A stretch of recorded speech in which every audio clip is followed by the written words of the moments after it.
encore avec une immense joie que j'ai le plaisir de vous accueillir ce soir sur notre chaîne YouTube Tout est possible avec Jésus TV. Ce soir, c'est le frère David Salan qui va prêcher. Il va nous parler de quelque chose d'important. Nous avons besoin de faire disparaître certaines convictions qui sont installées. Et le thème de cette soirée, c'est est-ce que la Bible est un vieux roman périmé ou est-ce que la Bible est toujours actuelle? Alors, si tu sens que ça doit parler à quelqu'un, je t'invite à commencer à inviter des personnes à se connecter sur ce live. Si tu as des questions, tu peux poser des questions sur le chat. Si tu as des commentaires ou si tu as été béni, je t'invite à mettre tes commentaires. Je te laisse dans la présence de Dieu avec l'écoute de ce cantique et surtout ne quitte pas, Dieu va te parler.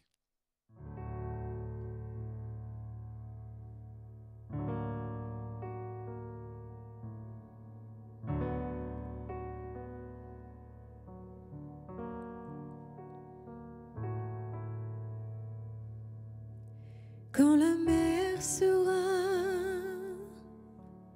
agitée et qu'au milieu des vagues tu perdras tout courage, ne t'inquiète pas, oh non, car ça ira.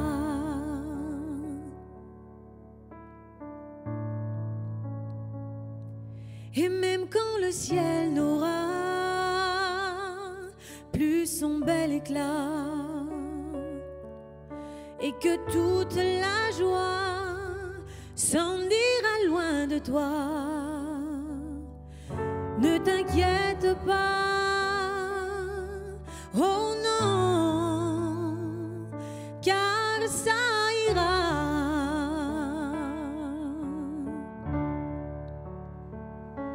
Oui, ça ira quand le temps fera son chemin.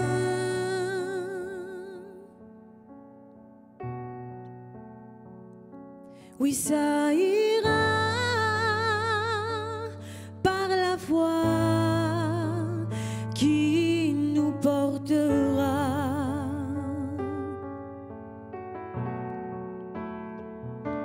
Oui, ça ira, car l'espoir ne faillit pas. Ne t'inquiète pas, oh non, le soleil reviendra.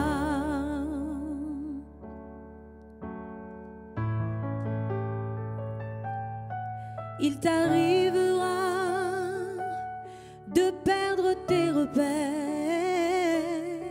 s'installera le doute tout au long de ta route. Ne t'inquiète pas, oh non, car ça ira.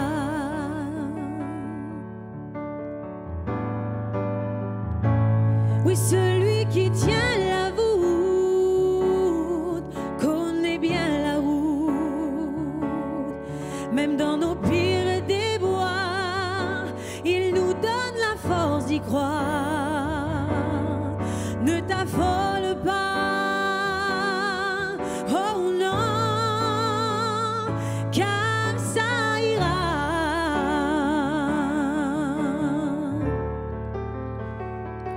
Oui, ça ira quand le temps fera son chemin.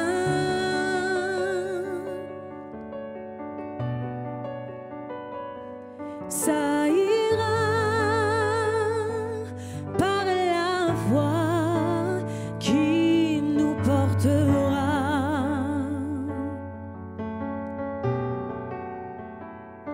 Oui, ça ira, car l'espoir ne faillit pas. Ne t'inquiète pas, oh non, le soleil de Dieu reviendra. Ne t'inquiète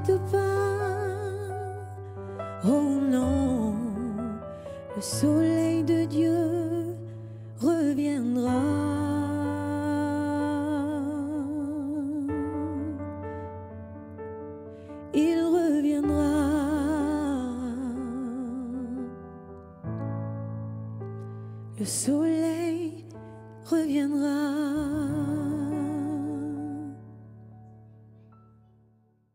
Gloire à Dieu. Quelle joie d'être avec vous aujourd'hui pour partager la parole de Dieu. Je viens avec un thème aujourd'hui. Plutôt, ce thème est une question. Est-ce que la Bible est un vieux roman périmé?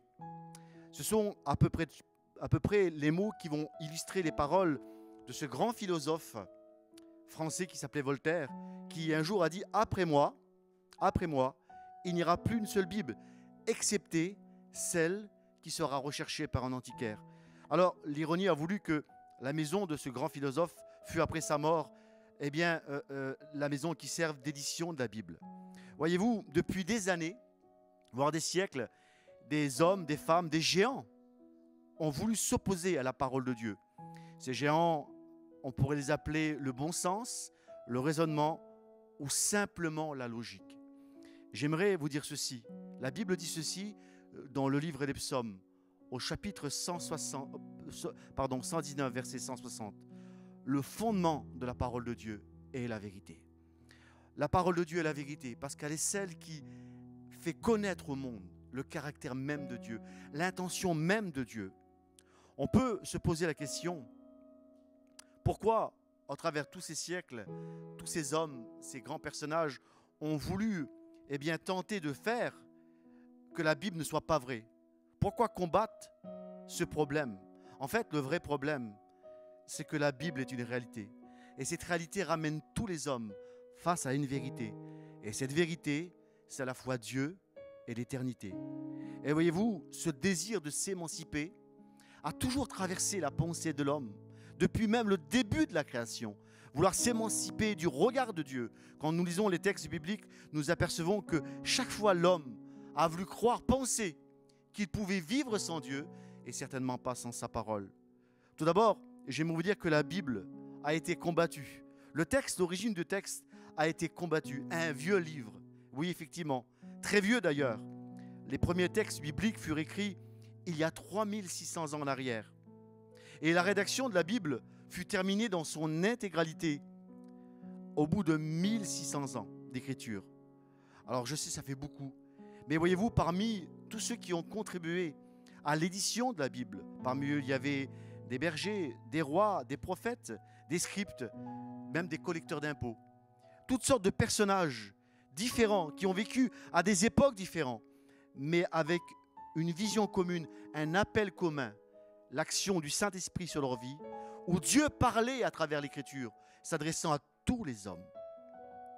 Plusieurs ont affirmé que la Bible ne pouvait pas avoir été si ancienne, car il aurait été difficile de croire que les prophéties annoncées dans la Bible des siècles auparavant, avec autant de précision, pouvaient être aussi claires et aussi vraies. Les prophéties d'ailleurs annonçant la venue du Messie Jésus par exemple, sa naissance prophétisée dans l'Ancien Testament par le prophète Michée au chapitre 5 et verset 2, le lieu où il devait naître était annoncé environ 700 ans avant la venue du Messie. La vie de Jésus, telle qu'il devait vivre son ministère, dans le texte d'Ésaïe chapitre 53, nous est décrit le caractère même de Jésus, annoncé presque 800 ans avant la venue. Sa mort, les détails de la mort de Jésus, précisés dans le psaume 22, 1000 ans avant la venue du Messie sur la terre.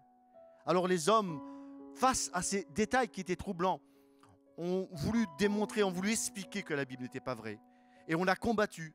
Certains ont dit que la Bible avait été écrite au Moyen-Âge, parce qu'il était complètement improbable, voire impossible, que tous ces textes prophétiques pouvaient s'accomplir avec autant de précision. Mais voyez-vous, la Bible dit que Dieu veille sur sa parole. Et il veille sur sa parole pour l'accomplir. Et Dieu n'est jamais en retard et jamais en avance. Et au moment voulu, Dieu démontre aux hommes que sa parole soit vraie. La Bible nous rappelle que tout homme soit connu pour menteur et que seul Dieu soit connu pour vrai. En d'autres mots, la parole des scientifiques un jour s'arrête face à un fait, face à une réalité qui les trouble. Dieu est vrai et sa parole est vraie. Et j'aimerais m'adresser à vous aujourd'hui à travers cette vidéo. Oui, Dieu est vrai et sa parole est vraie. Sa parole, elle se démontre par le témoignage d'hommes et de femmes qui, au travers des siècles, ont expérimenté, simplement avec la Bible, ce que Dieu a pu faire dans leur vie. Le témoignage des Écritures a traversé les siècles, démontrant la grandeur et l'amour de Dieu pour tous les hommes. Aujourd'hui, la Bible est le livre le plus lu, le plus traduit et le plus distribué au monde. Dans toutes les langues et dans tous les dialectes, la Bible existe. Pensez-vous qu'un livre qui soit aussi commun que ça, décrit par tant de personnes, peut être aussi populaire? Absolument pas. La Bible est vraie. Voyez-vous, Dieu veille sur sa parole pour démontrer qu'elle est vraie. Et il s'est passé un fait historique qui était la plus grande découverte archéologique, j'aimerais dire, du XXe siècle. En 1947, juste après la fin de la guerre de 39-45, alors que nous sommes en 1947 en Cisjordanie, un jeune bédouin arabe qui gardait ses brebis près de la mer Morte. Il y avait là des collines et des montagnes qu'on appelle Qumran. Et l'histoire nous dit que ce jeune berger en 1947 va perdre une de ses brebis ou un de ses moutons, je ne sais plus trop, dans l'une des grottes qui surplombe la vallée. Alors, comme il y a beaucoup de grottes et qu'il n'a pas forcément le temps de chercher dans chacune des grottes, l'histoire nous dit que ce jeune berger va prendre des pierres et va jeter des pierres dans les encablures qui se trouvaient le long de la montagne pour essayer de déceler où se trouvait la brebis perdue.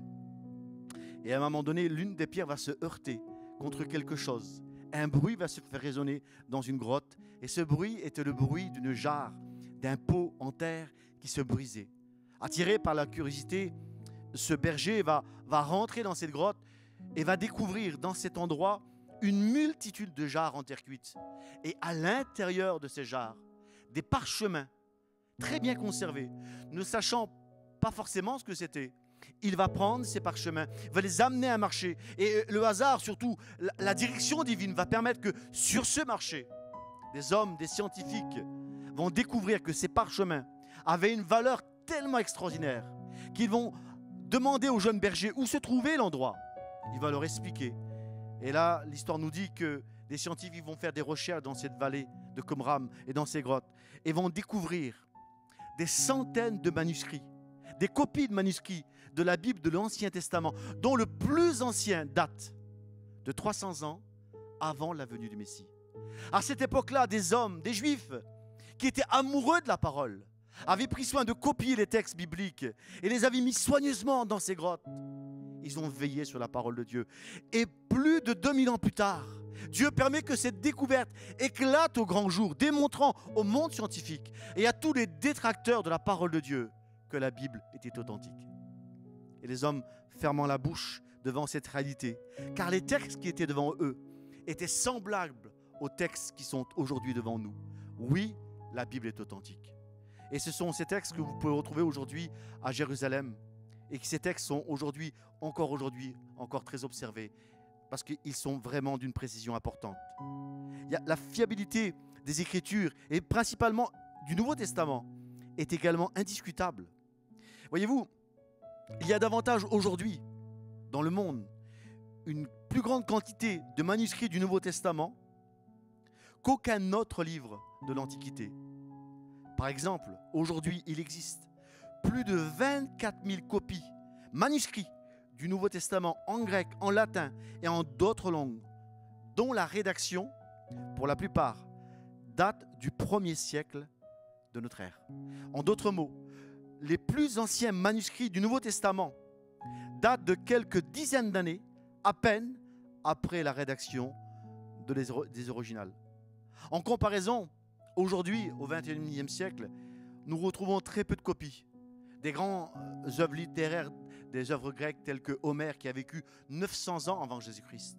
Très peu de copies de l'œuvre littéraire de Jules César, mais nous retrouvons énormément de copies de la parole de Dieu, datées de centaines et voire maintenant de milliers d'années.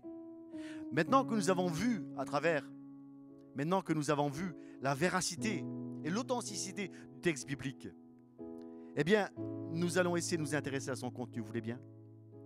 La Bible nous donne une multitude d'informations sur des faits scientifiques, même des faits médicaux qui ont été beaucoup ignorés au fil des siècles. Voyez-vous, les grands scientifiques, ou plutôt les hommes intelligents de l'âge de bronze, pensaient que la Terre était suspendue. La Terre était suspendue dans le ciel portée par des animaux. C'était les Indiens, par exemple. Ils pensaient que la terre était portée par des animaux sacrés. Les Sumériens, eux, pensaient que l'univers était plate. Les Grecs, eux, quant à eux, pensaient que la terre était portée par un géant qui s'appelle Atlas. Mais voyez-vous, la Bible nous annonçait déjà et nous donnait déjà des connaissances astronomiques bien avant les Grecs, bien avant les Sumériens, bien avant les Indiens. Il y a 3600 ans en arrière, dans le livre de Job, où Dieu dit ceci, il, en parlant de Dieu, suspend la terre dans le néant. Dieu annonçait déjà des règles d'astronomie dans sa parole. Il soutient la terre dans le néant. Et pour arriver à ces découvertes, il a fallu attendre en 1687 un grand scientifique, Isaac Newton, qui fut le père de la loi de la gravité universelle, va découvrir que la Terre était suspendue dans le néant. En parlant de la Terre, beaucoup pensaient que la Terre était plate ou portée par des animaux, comme nous l'avons vu. Mais il y a plus de 3000 ans en arrière, Dieu déclare également dans sa parole que la Terre était ronde. Dans le livre d'Ésaïe, au chapitre 40 et verset 22, c'est lui, Dieu, qui est assis au-dessus du cercle de la terre. C'est lui, Dieu, qui est assis au-dessus du cercle de la terre. Il y a plusieurs autres exemples dans la Bible. La Bible nous rappelle également des détails et des règles sanitaires qui existent aujourd'hui au XXe siècle, mais qui n'existaient pas, même dans l'Antiquité. La Bible enseignait, par exemple, il y a plus de 3600 ans, que quand quelqu'un avait une maladie contagieuse, eh bien, cette personne devait être mise en quarantaine pour un certain temps. Vous retrouvez ça dans le livre de Lévitique, chapitre 13, versets 4 à 6, où Dieu dit pour épargner la maladie au peuple. Savez-vous que la peste a ravagé l'Europe au Moyen-Âge? Et les hommes scientifiques, ignorant cette règle de mise en quarantaine, n'ont pas épargné le peuple. Alors que Dieu disait dans sa parole, justement, Dieu donnait des prescriptions à ce niveau-là. Oui, la Bible nous donne beaucoup d'exemples. Il y a beaucoup d'exemples comme ceci dans les Écritures. Et il a fallu des centaines, voire des milliers d'années au monde scientifique pour accepter que ce que la Bible dit est vrai. Pour l'accepter, pour accepter la véracité. Mais voyez-vous, la Bible ne dit pas seulement des détails scientifiques. La Bible nous rappelle une chose également, dans l'Épître aux Romains, au chapitre 6 et verset 23. La Bible nous rappelle que le salaire du péché, c'est la mort. Et le don gratuit de Dieu, c'est la vie éternelle en Jésus-Christ. La Bible nous dit également, dans Romains chapitre 5 et verset 6, que Jésus est mort pour les pécheurs. Et ceci est un fait. Jésus est mort pour les pécheurs. Et c'est une réalité.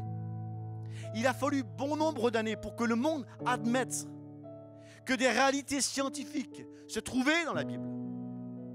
Bon nombre d'années. Et j'aimerais te poser une question. À toi qui m'écoutes aujourd'hui.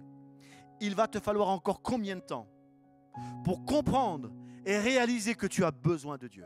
Pour comprendre et réaliser que la Bible est le livre qui va te dévoiler le cœur de Dieu, l'intention de Dieu. J'aimerais vous donner un témoignage que j'ai vécu personnellement. Il y a de ça quelques années, j'étais visiter un homme en prison. Et cet homme qui avait demandé ma visite m'a attendu dans sa cellule. Et lorsqu'il m'a attendu dans sa cellule, je suis rentré dans sa cellule pour faire cette visite. Et il m'a dit, assis-toi, pasteur, j'ai quelque chose à te dire. Alors je me suis assis simplement. Il avait apparemment beaucoup de choses à me dire. Alors je me suis assis sans dire un mot. Et cet homme a commencé à m'expliquer et à me dire, je vais t'expliquer comment Jésus a changé ma vie. Alors j'étais assez étonné. Je ne savais pas que cet homme était chrétien. Je ne savais même pas qu'il était croyant d'ailleurs. Comment Jésus a changé ma vie. Et il m'a expliqué qu'il est rentré en prison il y a de nombreuses années pour une triste affaire d'homicide, avec vol. Il dit, quand je suis arrivé en prison, j'étais quelqu'un qui était rempli de haine. J'en voulais au monde entier. J'en voulais à la justice, à ma famille, à mes amis. J'en voulais à tout le monde. Et la haine remplissait mon cœur. J'en voulais à un Dieu que je ne connaissais pas. J'en voulais à ce Dieu que je ne connaissais pas. Et le temps a passé et dit, j'ai voulu me cultiver. Alors j'ai commencé à lire des livres, bon nombre de livres. Et un jour, par hasard, j'aimerais vous dire, un jour un grand scientifique a dit en parlant du hasard, le hasard c'est Dieu qui se promène incognito. Et ce scientifique était Albert Einstein. Un jour par hasard, ou plutôt un jour où Dieu passait de manière incognito dans sa cellule, il dit, j'ai tombé sur une Bible. Alors j'ai commencé à lire la Bible. Simplement, dans ma cellule, j'ai lu la Bible. Et en lisant la Bible, j'ai compris une vérité. Et cette vérité, lorsqu'il me l'a dit, j'ai frémi. Il m'a dit, en lisant la Bible, j'ai compris que la seule prison, la seule véritable prison qui me retient, n'était pas les barreaux de cette cellule, mais la prison qui était là. J'étais prisonnier. Et la Bible m'a révélé combien j'étais prisonnier. Et il a poursuivi, et la Bible m'a révélé combien je pouvais être libre avec Jésus-Christ. Et j'aimerais t'annoncer aujourd'hui, mon ami, que la Bible te révèle l'attention de Dieu. La Bible te révèle l'expression même de la volonté divine. Dieu t'aime et Dieu veut te sauver. La Bible nous déclare le besoin que l'homme a de Dieu et nous rappelle que tu as besoin de Dieu. Le psalmiste pouvait dire dans le psaume 119, verset 105, en disant sur la parole de Dieu, sur la Bible, ta parole est une lampe à mes pieds. Elle est la lumière sur mon sentier. La Bible est celle qui éclaire les hommes. Peut-être que toi qui m'écoutes, tu te trouves dans une situation pénible, ne sachant quelle direction prendre. Tourne tes regards vers la parole de Dieu. Tourne tes regards sur la Bible. Peut-être que tu es peut-être à l'hôpital, peut-être que tu es malade. Peut-être que tu te poses des questions sur ton avenir. Tourne tes regards dans la parole de Dieu. La Bible nous rappelle que sa parole est une lampe à mes pieds. Elle est une lumière qui éclaire mon sentier. Et Dieu aujourd'hui, à travers sa parole, veut éclairer ta vie. Dieu veut éclairer ton cœur pour te faire partir des ténèbres et t'amener dans sa lumière. Et j'aimerais conclure avec cette parole du Seigneur Jésus lui-même qui a dit, face à tout ce que nous avons entendu, Jésus a dit, le ciel et la terre passent. Et tout est appelé à disparaître. Les modes changent. D'ailleurs, voyez-vous, le monde scientifique change d'année en année. Les réalités qui sont aujourd'hui ne sont plus les mêmes demain. Ce que nous pouvons connaître aujourd'hui commence à changer de jour en jour. Le monde change. Jésus a dit, le ciel et la terre passent. En d'autres mots, tout change. Mais Jésus poursuit en disant, ma parole, elle ne passera pas. De manière claire, sa parole ne change pas. Et j'aimerais te dire, il est écrit dans la Bible que Jésus-Christ est le même hier, aujourd'hui et pour l'éternité. Alors j'aimerais sur ces quelques mots t'inviter à te tourner vers Dieu. Oui, la Bible est vraie. Tu peux t'appuyer sur sa parole. Elle est solide. Elle est un rocher solide qui ne bougera jamais. Si tu t'appuies sur sa parole aujourd'hui, eh bien laisse-moi te dire que Dieu est celui qui va venir te rencontrer. J'aimerais vous inviter là où vous êtes à courber la tête, à fermer vos yeux et à prier avec moi. Et peut-être à faire cette prière toute simple. Là où tu es, peut-être dans ta maison, dans ta caravane, dans ton appartement. Là où tu es, peu importe l'endroit où tu es, peut-être dans une prison, dans une cellule, je ne sais pas. J'aimerais t'inviter à fermer tes yeux et à dire avec moi, oh Dieu, toi le Dieu de la Bible, c'est vers toi que je me tourne. Aujourd'hui, je te prie de m'aider, de me secourir. Je comprends que ta parole est vraie. Oh, même si je n'ai pas compris toutes les subtilités, je sais que ta parole est vraie. Et il est écrit dans ta parole que tu m'aimes et que tu veux me délivrer. Il est écrit dans ta parole que le Fils de Dieu est mort pour mes péchés. Alors aujourd'hui, je me tourne vers toi et je te reçois dans mon cœur comme mon sauveur. Au nom de Jésus, Amen. Soyez bénis.